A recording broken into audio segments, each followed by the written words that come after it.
As of the making of this video, we are exactly 1 week away from the launch of Red Dead Redemption 2. At this very moment in 7 days, we will be balls deep into some horses' balls.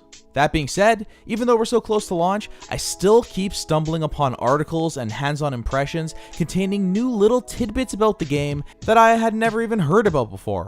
Today, I got another 3 more insane features from Red Dead Redemption 2. Let's not waste any more time and get right into it. When you're aiming a weapon in Red Dead Redemption 2, you can hold up on the D-pad to aim it straight up and shoot towards the sky. This little gameplay quirk appears to be pretty useful in a couple of different scenarios. We first saw it in use in the gameplay video. Arthur shoots a warning shot to intimidate a witness. Presumably this witness saw some gruesome crime that Arthur just committed, but the warning shot scares him shitless and stops him dead in his tracks. So instead of running to the local authorities to inform them of your crimes, he keeps his mouth shut and goes off on his merry way. Basically, intimidation seems to be the main purpose of shooting a warning shot. However, that's not its only use. It also seems to play a role while trying to hunt animals. One previewer claims he performed a warning shot while hunting, and it actually startled the animal, leaving it vulnerable for an easy kill. Now, we've seen some pretty angry looking wolves and bears in the trailers for Red Dead 2. Perhaps shooting a warning shot will send them away in fear, or startle them long enough for you to make your escape. Or maybe it'll just piss them off further before they brutally murder you. I guess we'll know for sure by this time next week. I'm really interested in just experimenting with the warning shot to see the effect on various situations in the game. To me, this is just another one of those things that is totally unnecessary, but it's there anyways. And it adds another layer of depth to the honor system, the combat system, the hunting system, and the Sega Master System. However, there's one other thing that also seems to be affected by a random warning shot. I'll be honest, I burst out laughing when I read this.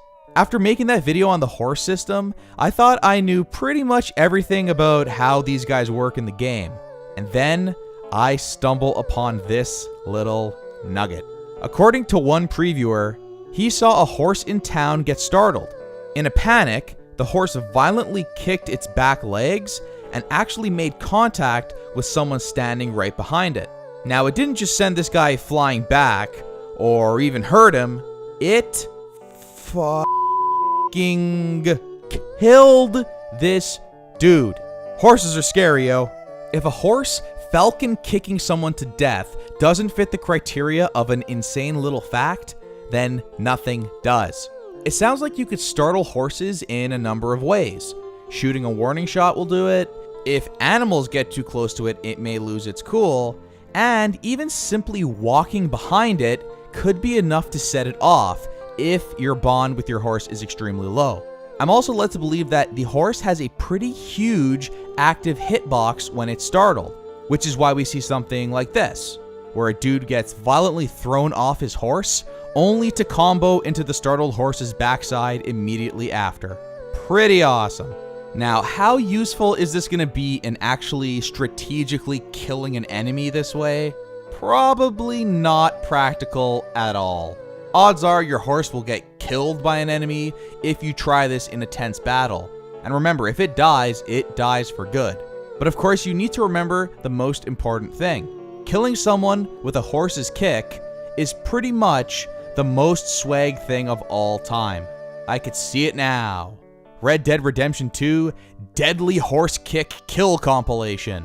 I like that idea. This is an example of a crazy feature that stood out to me because it illustrates just how much freedom Rockstar gives the player in this game. Instead of forcing you to accept the fate of the game's honor system and having to deal with authorities and bounty hunters coming after you every time you commit a crime, we get this, the option to pay off your own bounty. Now, the honor system is pretty cool, but it looks like there's no system more powerful than the mighty dollar. That being said, the townspeople will still recognize you as a damn dirty criminal and continue to give you the stink eye. But at least they probably won't try to kill you like a bounty hunter would. I think it's really cool that you could do this and basically completely change one of the main dynamics in the game. It makes me excited about the other possibilities and choices that Rockstar will allow that go against our expectations in the final game. So that's about it for today. Believe it or not, I still have some more insane little facts to cover, so look forward to another one of these videos on a Red Dead Daily prior to launch. Speaking of launch, we are entering the final weekend before launch. And surprise, surprise, it looks like people are finally starting to get their hands on the game. I think the leaks are going to start happening in the next 24 to 48 hours. So if you don't want to get spoiled, I suggest bailing out of the internets right now. Or you could keep it locked to my channel, as I won't be covering any spoilers here. Or if I do, they will be appropriately tagged in a way that you can't miss it. So if you enjoyed this video, please hit that like button and subscribe to my channel, because I'll have another daily Red Dead Redemption 2 video tomorrow and every day leading up to the launch of Red Dead Redemption 2. And of course, I'll have a metric shit ton of helpful and fun videos once the game is released. Thanks so much for watching, everyone, and take care.